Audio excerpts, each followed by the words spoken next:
History didn't just teach you something wrong, it trained your mind to accept it, not with obvious lies, but with stories that felt harmless, clean, simple, repeatable, so convincing you never question them. Because the most dangerous distortion doesn't feel like a lie at all, and once you see it, you won't trust the story ever again. History doesn't just tell you the truth. It decides what you are allowed to believe, and most people never question it. Some parts are remembered, others erased. The rest is reshaped, not through obvious lies, but careful filtering. Stories built to feel normal, safe, undeniable, until they start replacing reality. For generations, Native Americans were placed inside those stories, not fully false, but heavily edited, stripped of context, softened for comfort, simplified for acceptance. But behind those versions of history, something doesn't add up. Missing details, removed truths, hidden patterns. So the real question is, what was taken out, and why was it necessary? Because once you see what's missing, the entire story starts to shift, and what comes next was never meant to be questioned. Number 1, the land was never a gift. The common story says reservations were given to Native people, as if they were acts of kindness, a peaceful agreement, a fair compromise. But the truth is much more difficult to face. Long before expansion, Native nations lived across and controlled large parts of North America.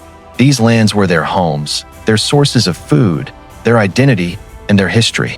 Then, over time, things began to change. Through a series of government policies and treaties, that land was slowly taken away. Not all at once, but little by little. Each agreement reduced what Native nations had before. By the early 1900s, most of that land was gone. Nearly 2/3 had been taken. What was left became what we now call reservations. They were not gifts. They were the small pieces that remained after most of the land had already been lost. Number 2, the law that broke more than land. In 1887, a law was passed that changed everything. It was called the Dawes Act. At the time, it was presented as a step forward, something meant to help Native people adjust to a new way of life. But that wasn't the full story. The real goal was to make Native people abandon their traditions and live like mainstream American society. Here's how it worked. Land that had always been shared by Native communities was divided into small pieces and given to individuals.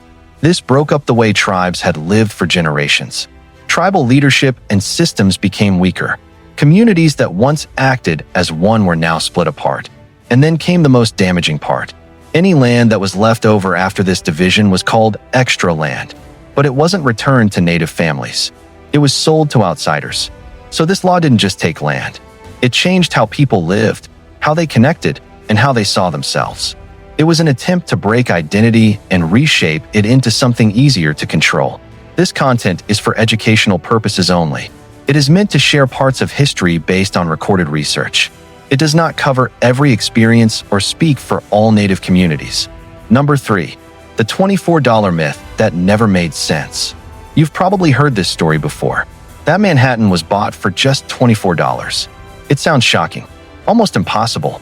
And that's because the story, as it's often told, isn't accurate.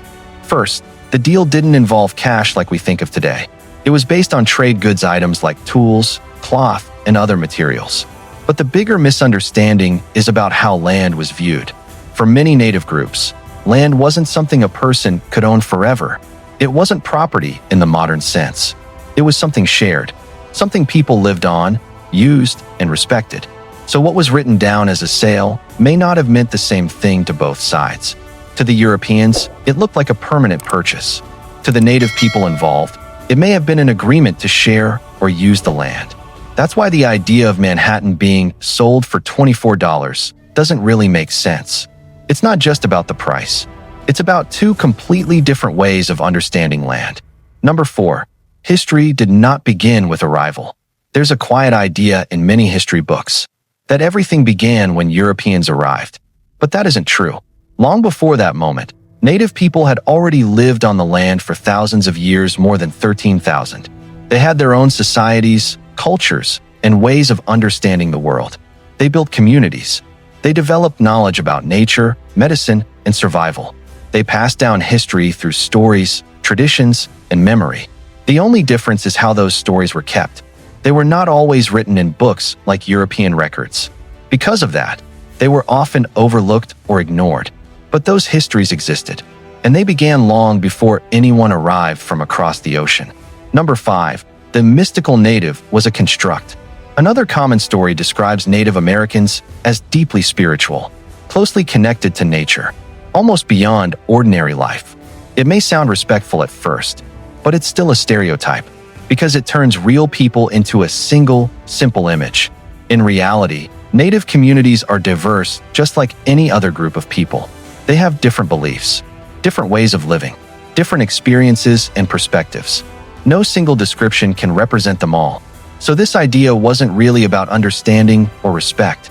It was about making something complex seem simple. Number 6. They were never vanishing. For a long time, many people believed that Native Americans were disappearing. They were even described as a vanishing race. But that idea left out an important truth. They didn't disappear. They survived.